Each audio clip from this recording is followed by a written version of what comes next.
What is that stupid black thing? When are we gonna find some aliens? Whose baby is that? What's going on? I understand. Hello and welcome to your virtual film studies class. I am your host with no degree of which to boast, Ryanstorm. We're going to be doing quite a bit of learning by example in this video, so you better be paying attention. I'm not going to be talking too much about specific technical aspects of film production in this video. We're just going to be talking about the baseline of how we may look and perceive. For more advanced film study videos, I might make a follow-up, or you should just check out literally every other video I've made. Movie viewership, even when it's not necessarily a mystery film, can be treated like detective work, where you may ascertain knowledge from little hints of information. So let's bring attention to a couple of those little hints and discuss why they're important. Now, starting with The Iron Giant. It's a movie targeted for children, ergo, whenever something is happening in the movie that needs to be explained within the story, it needs to be done in a way by which a child of a still developing brain and an unpredictable variable of reading comprehension would still be able to take everything in and understand the fundamental narrative and goings-on. So, okay, it's a children's movie, it's going to be very basic, but then why the hell is it somehow so much smarter than a lot of supposedly adult films? When the giant sees a dead deer killed by two hunters, he gives it a curious poke, as death is a new concept to him. When he tries to do this, Hogarth screams at him and makes it explicitly clear that the deer is dead and we need to leave it alone. He looks at the gun, and he associates the gun with the killing of the deer, a weapon that causes death. The concept is now established, and we're able to repeat it later in the movie without even using dialogue. When the giant plummets to the ground and sees Hogarth limp in a pile of snow, he gives him a little poke and then immediately reels back in horror with the exact same motions as in the prior deer sequence. The giant has a childlike mentality, so he's able to detect patterns, and the deer being shot was a big moment for him, as well as an oddly dark moment in the middle of the movie. The giant remembers the deer and the gun, and thinks the same fate has befallen Hogarth because of the military. The audience is subconsciously remembering the deer and understands how he feels. The movie features two protagonists who are essentially children. Ironically, the one who is an actual child is actually a pretty smart kid, and the other is a big dumb giant with the mindset of a child. So depending on their emotional and developmental maturity, the audience is able to be made a receptacle of both of our leads, and makes it intuitive that although we might relate to Hogarth and think he's our audience vessel directly, we're actually unwittingly becoming the audience vessel of the giant through basic pattern recognition that is repeated via the giant. Me go. You stay. No following. You stay. I go. No following.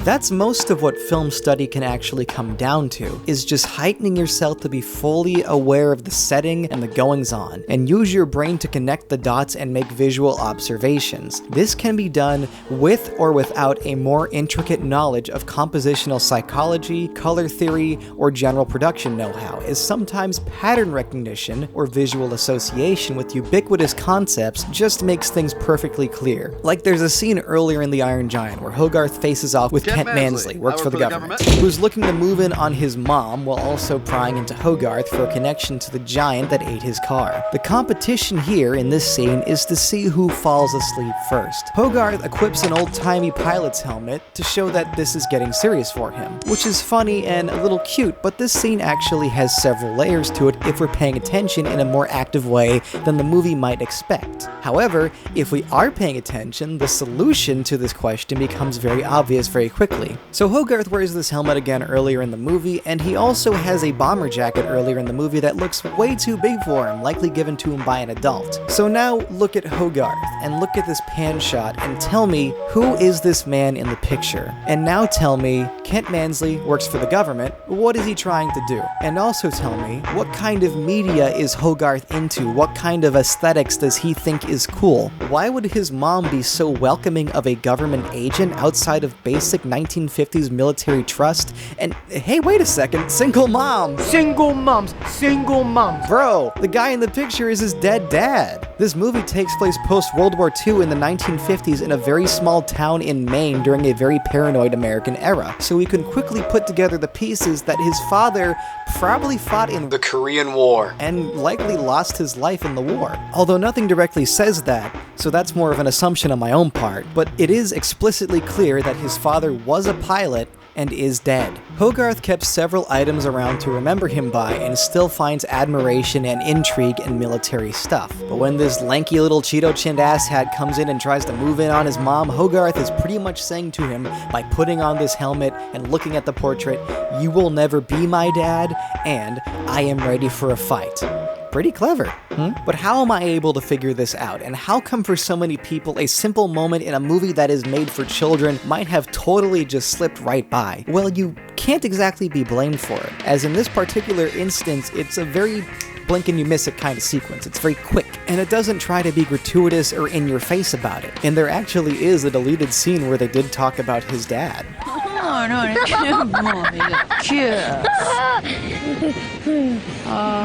you laugh just like your father. Listen. So do I, honey. So do I. But instead, we are now mostly getting this piece of character building through diegetic world building. A lot of media is explicit or gratuitous about what it's trying to tell us, which is why I start with the Iron Giant. Because for the most part, the visual storytelling is very, very well done and very clear. It's very explicit. Yet this scene with the picture is almost a blink and you miss it detail if you aren't paying attention to little things happening in the movie, because it's not as important to our overall narrative, so it isn't given much of a focus. It's more so just character building. I actually think a lot of filmmaking has found a way to dumb us down as audience members, as to understand movies, you're not employing any more of a cerebral line of thinking as you would during a high school reading course. Audiences now are expected to be pretty stupid because that same audience doesn't pay very close attention in their high school reading courses. So instead, things are often spelled out to us and stated as explicitly as possible. So it's hilarious to see a children's movie like The Iron Giant often become some of the most profound with its expertise in diegetically explaining things to our audience. Like Pixar. I talked about the sequence at the end of Soul already, so definitely go out and check out that video. It's a really good video and needs more views. But without seeing the flashback sequences, just the motion of Joe moving the sheet music aside and scattering items from throughout the day before him as he starts to play is so poignant. He's tossing aside the pre-written sheet, the history, the Mavericks, the culture, the thing he always held in such high regard, and instead looking into his heart and his memories to find the actual music within himself, the actual soul to the soul music. Because the same inner beauty of those masters before him came from within as well, working beyond just their influences and just their history because they were the history. Gee, it's almost as if animated films are made by experts of a multitude of different styles who have chosen to focus it on one particular medium that allows for the greatest creative freedom and individual expression. But nah, forget it, babe. Stuff's for kids, for babies. That's why The Iron Giant is one of my favorite movies of all time, and I'm 24 because I'm just a totally dumb little baby who likes little cartoony creatures jumping around. You know, those same dumb little cartoony blob moving pictures made for babies that when done skillfully are able to replicate and caricature life to the point of looking and feeling real. Wow, that must take a lot of talent. Too bad it's for fucking babies. Public school literature classes are meant to actually train us to be perceptive of the art that we're taking in by giving us reading exercises. Problem is that a lot of people actually hate learning when they're forced to do it. So it's not very likely that a young spirit who wants to get out and have fun is gonna be down to just sit his ass down and read a book they might not even be interested in, and then they'll inevitably end up just avoiding the actual learning process of the book they're reading because they've never given a reason to care. With a lot of movies, we watch them socially with friends, and a lot of people care about them as it's not considered uncool because they're more ubiquitous experiences. And for good directors, it's easy to give reason within the context of the movie for the audience to care or be compelled to make a commitment and get connected to something. A clever writer or director will find a way to make an audience care by showing whilst telling or showing without telling. I think comprehension is ubiquitous with the reader's or viewer's pattern recognition, visual learning, and associative reasoning skills. But I also think it's completely vapid and completely unreasonable to say to someone, you don't get this because you're low IQ. In fact, if you say that, you might be something of a pompous ass. I might want to come to your house and physically assault you. Because most media is made with the general audience in mind, and some people don't consume media because they want to think. They've had a long, tough day, and they want to come home and be entertained. So it's reasonable that they might feel frustrated when something feels like it's talking down to them, or is just outright confusing when given a non-standard or non-obvious narrative structure. For some levity as well, I'm actually pretty bad with names, like just inherently, so sometimes a mystery movie or a suspense movie might just miss me for a beat, because they drop a character's name and I'm like, wait, who is that? Because I need to see a face. So it's not like I'm 110% perfect at following stories, especially verbally, and this is someone who's a verbal learner, and due to that setback, I don't often come to conclusions at the same rate at people who are much better at remembering names in a lot of movies. In most works of film, you don't actually need to look over and ask, hey, I don't get it, what's happening? Because if you're paying attention or you're patient, the movie's gonna tell you. Eyes off the phone, look at the big screen, not the little screen. The movie Beautiful Girl starts with a sequence of the main character looking pretty discontent,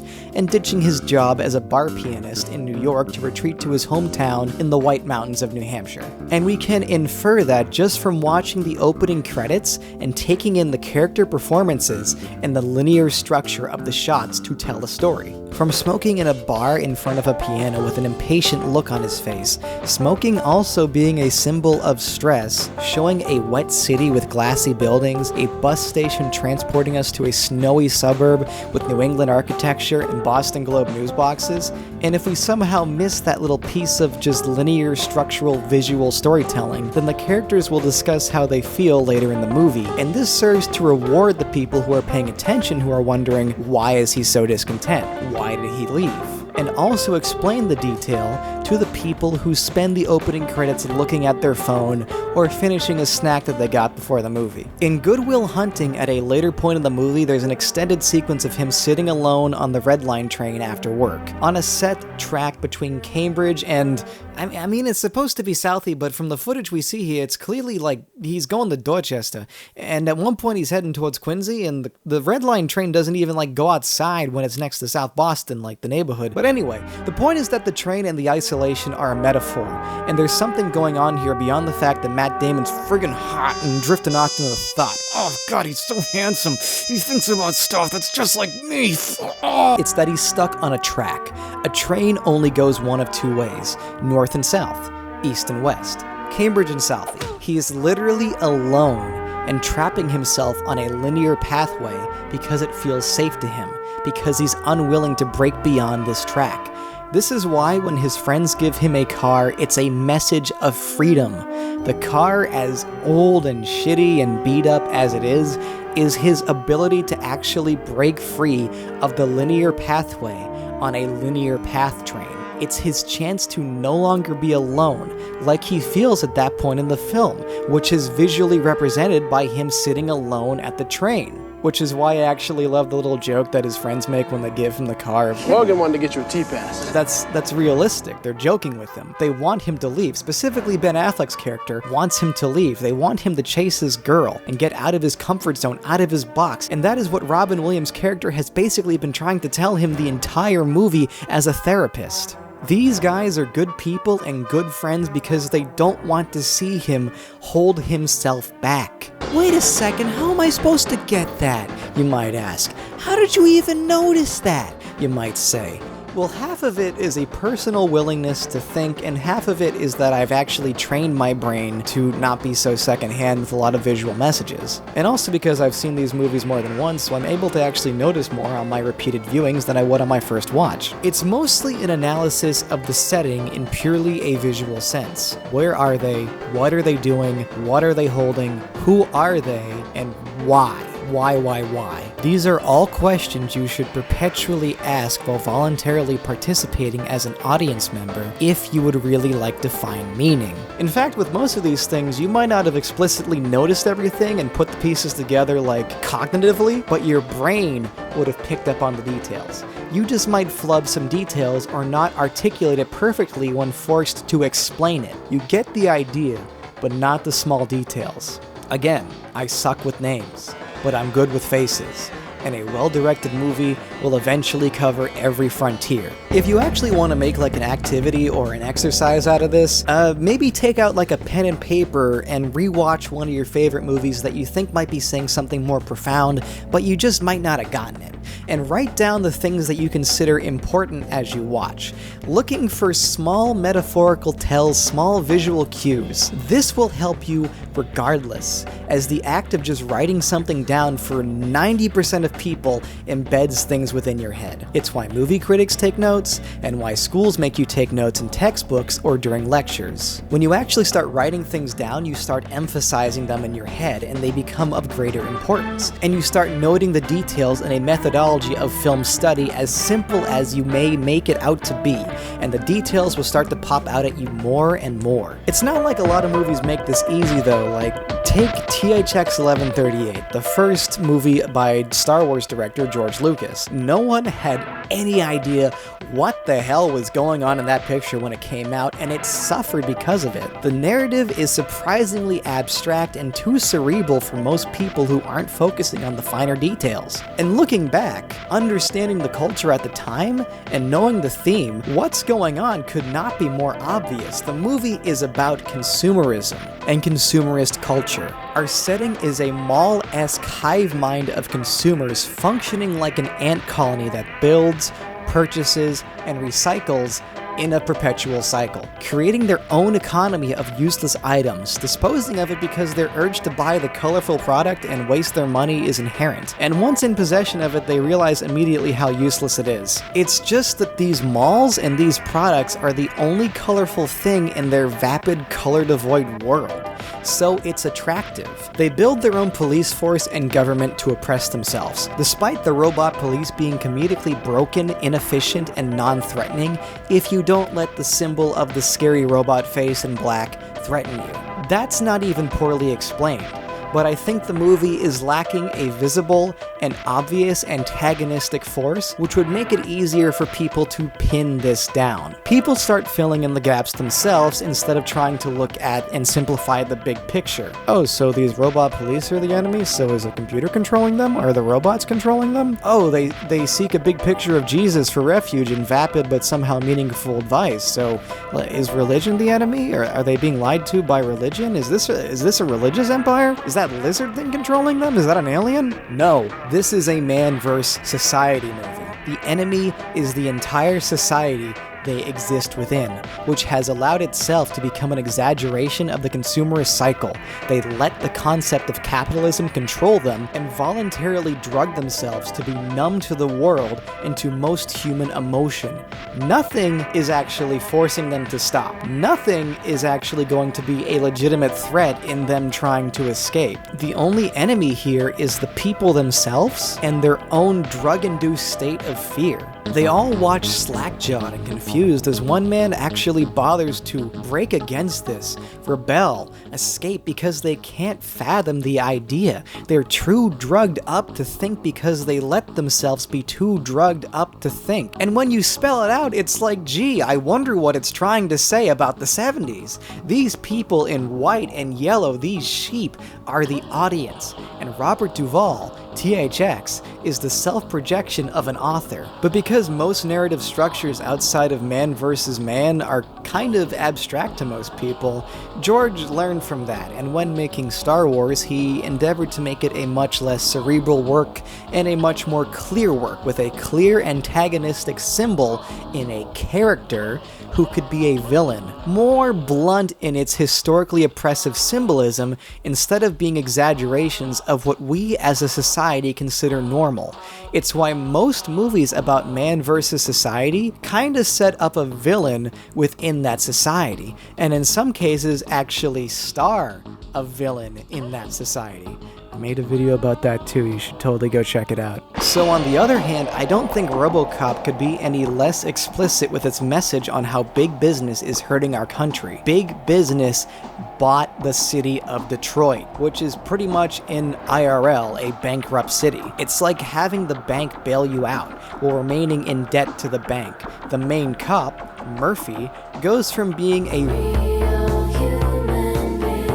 to a machine, a product, a tool, which in the way the police are depicted in the movie isn't actually any different than what they are in the eyes of the news and big business, but is merely an exaggeration of that. He fights against drug lords, burglars, cop killers, the evil that ruin our society, but also the ultimate evil, the very same evil who murders him, is merely an underling to a businessman who's literally a dick.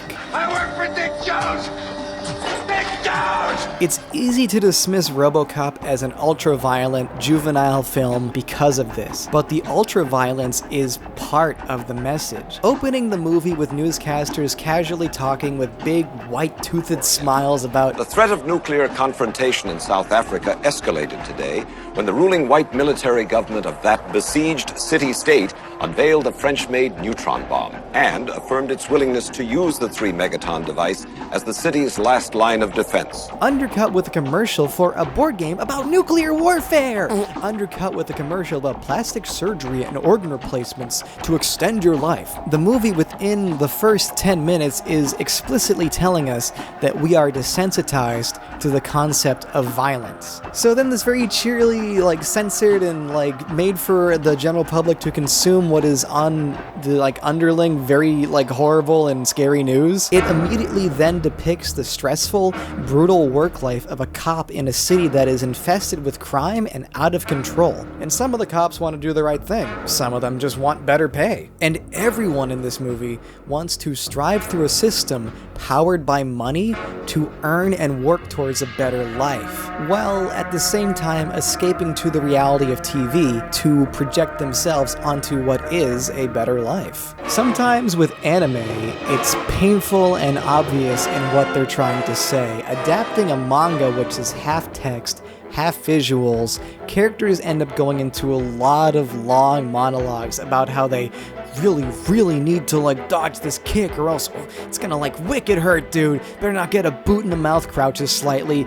Oh, damn, I can't believe he dodged that. I gotta put up a defensive stance or I'm screwed. Holds up fists. And I'd be lying if I didn't admit to you this wasn't at least a little engaging for me to watch. But it's so stupid. However, despite what some people may say that showing greatly outweighs telling, it's not always a bad thing to tell an audience something, if this is done in a natural or diegetic way to the narrative. Sometimes people put too heavy of an emphasis on showing and literally never ever telling. So, in contrary, there's a scene in Memories in the opening short Magnetic Rose where a Playboy character is touching down, and while he's doing this, he's murmuring to himself and sort of to the crew about, which girl am I gonna shag first when I get down to Earth? This is good.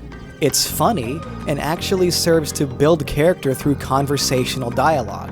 He could have had a bunch of pictures in his ship of hot ladies, but that would have just told us he's a pervert. But having the dialogue here makes him go from porn-obsessed weirdo to sex-obsessed weirdo. It also provides contrast to our other lead, a much older man whose highlight in his life isn't going back to Bone, it's going back to see his family and see his lovely, adorable little daughter. We are shown and told this via a picture in his wallet. The picture in his wallet also sets up his own memory, and this brief sequence goes on to enforce every subsequent motivation in each of the characters' actions, and we can almost predict or anticipate their actions because their personalities have been quickly and effectively established. So the introduction may be blunt, but it's diegetic, and it then becomes a constant as we proceed throughout the narrative. We're always thinking about this dude's disloyal, playboy, thirsty personality, and this dude's more loyal and committed habits to his family and his life. Again, I'm bad with names, I do not remember their names. While showing us contrasting levels of professionalism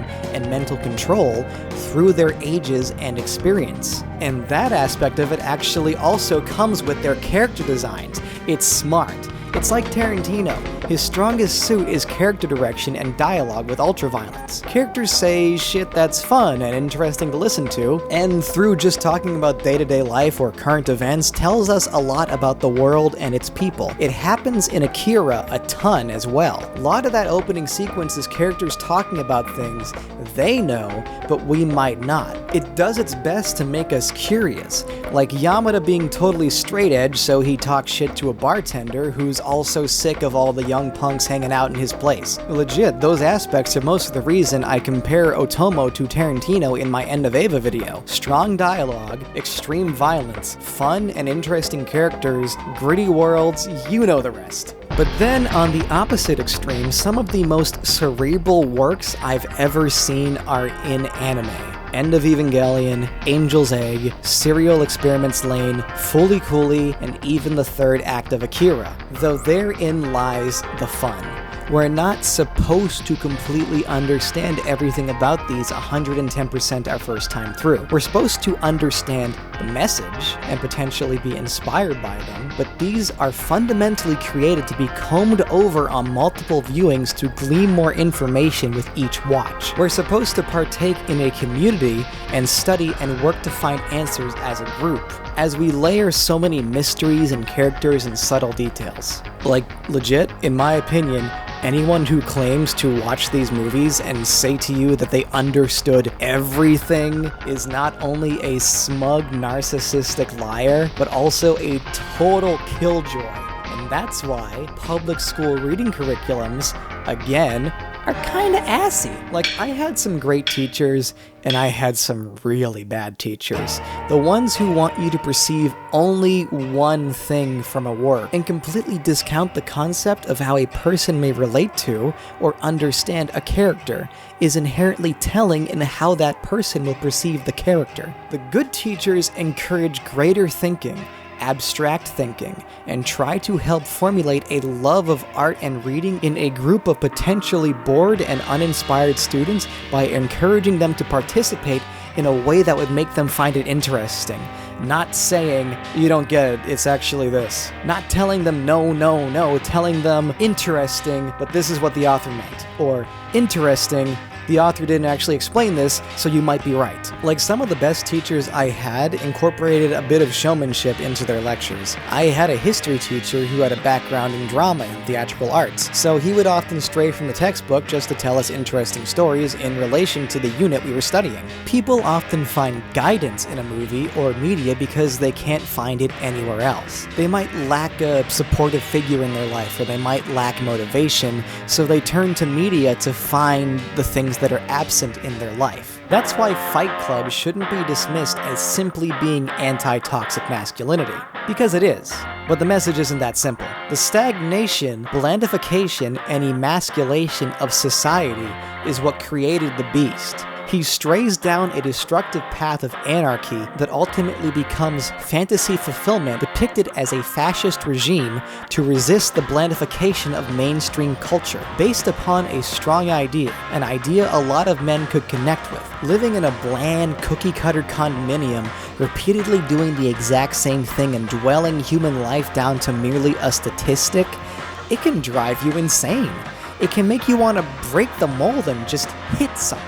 Just break something. Just go full-on punk rock, bro. So the movie's more about an extreme attacking an extreme. Instead of being docile, weak, clean-cut, in environment and appearance, I want to break free. Crawl into a dirty hole in the ground and get bloody, get messed up. I want to yell. I want to be like a car crash, cause confusion, panic, destructions, give in to my ape-like instincts and destroy, mate, fight.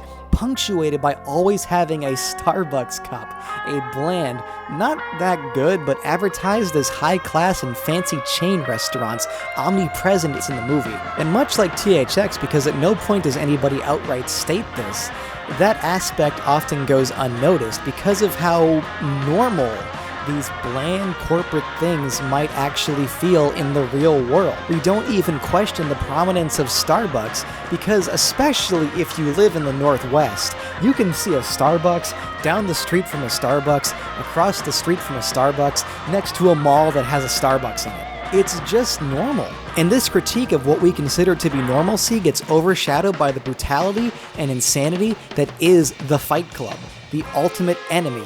The ultimate enemy to man is the corporation and the fakeness bought into. See, Bob here and his boobies can actually be seen as an easy parallel to the film's message. Surprise, buddy! One of the first characters we're introduced to in the movie is important beyond just an existence as a punchline. Bob has lost his testicles due to testicular cancer. He's undergone hormone therapy, and that hormone therapy has reacted adversely to his high testosterone and caused him to sprout boobies. This high testy level was fueled and amped up by him being a roid head, using steroids to pursue his career as a professional bodybuilder for TV. He's gone from a pursuit of hypermasculinity to regressing into essentially a joke.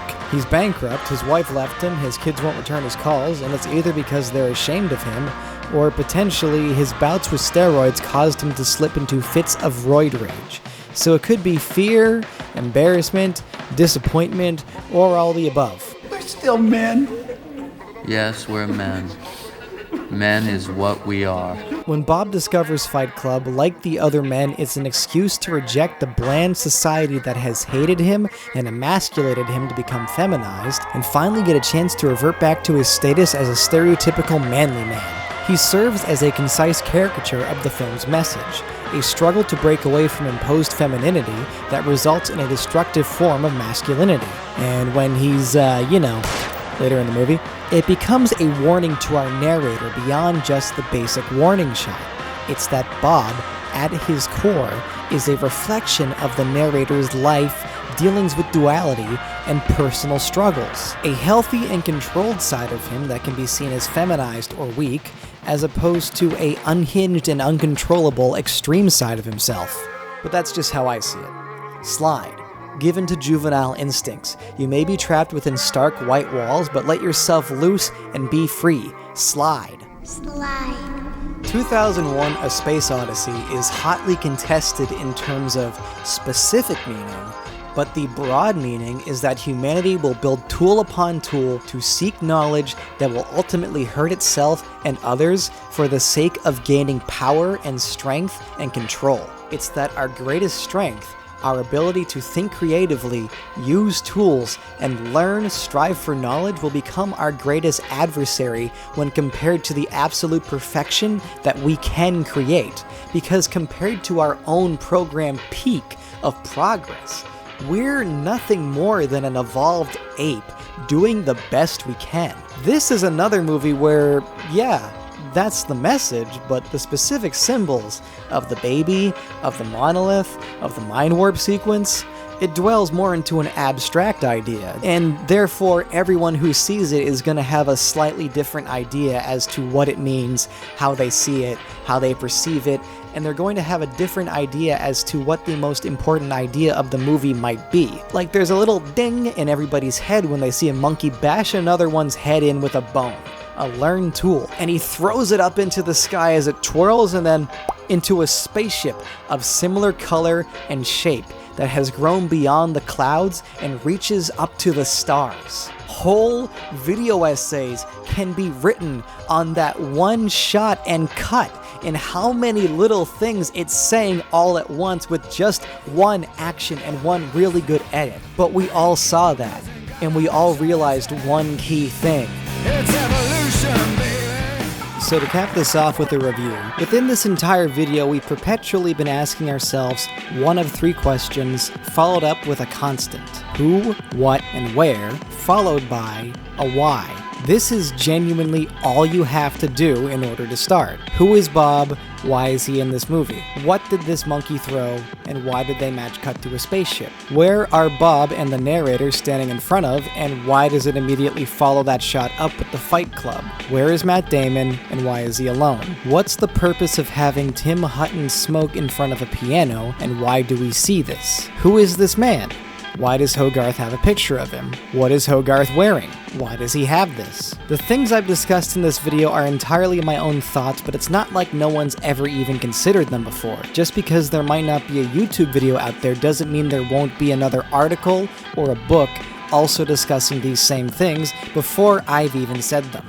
So if you didn't really get it by listening to a series of examples, in order to understand movies beyond like a fundamental education, really all you gotta do is pay attention. You have to observe and think. And some things are gonna definitely miss you the first time around outside of a cerebral baseline way. Things that directors understand because they were literally educated in the art of it. But shit, I wasn't formally educated, I just did my own research. You should not just listen to what characters are saying because a lot of times what they're saying is kind of boring. You should pay attention to their faces, the details, the actions as well. Like, you probably came here because you wanted a bit of help, but you don't actually have as hard of a time as you think understanding the films. You're just having a hard time pinpointing the important details. The argument of shutting our brains off is inherently devoid of intellect, because the people who make these as creators are putting time and doing their job, and if they're doing their job well enough, they want us to keep our brains on, and they're going to keep them on because they're keeping us focused and entertained. And there's so many more ways, like further reading, further education, something I might do another video about, to ascertain information as well. The movement, angle, and perspective of a camera, for instance, the contrast of shots, sequence of editing, colors, lighting, facial expressions, but that's gonna triple the length of the video, and I already have resources available on my channel and more coming on how to decipher such information. And then we can also lean into the objective versus subjective debates as well that I briefly touched upon. Like, a writer could say something different than a director, thus the writing conveys a different message than the visual direction. Or even an editor could have another idea and cut things completely differently than the director wanted them, or the director thought would be the most poignant, but if he does something really cool, it might stay in. And this requires specific research on a specific history of the specific production of a specific movie or work. And unless the production is visibly a mess in the final product, like The Room, you can't perceive behind-the-scenes stuff merely from watching. This has to come from further studies from primary sources. Plus, this also gets into the more elite background of a higher tier of film studies. I know everyone who clicked this wants that higher tier too. I know you all want those answers, but this video is just the basics. The stuff that we can all get, the stuff that we might all be able to pick up just by looking. Like, just the basic little pieces that are strung into the movie, things that the movie's trying to say, and how to figure them out. And soon we shall expand to the more galaxy-brained, layered ideas of film study. I mean, hell, if you watch my other stuff, I already have. So the baseline here is to merely pay attention, remember things, and when the movie's over, evaluate. Directors want you to think, because they're all trying to say something, and they're all trying to tell you something, and most of them are proud of what they did, no matter how bad it may be. So, just to start thinking. It's that simple. Think.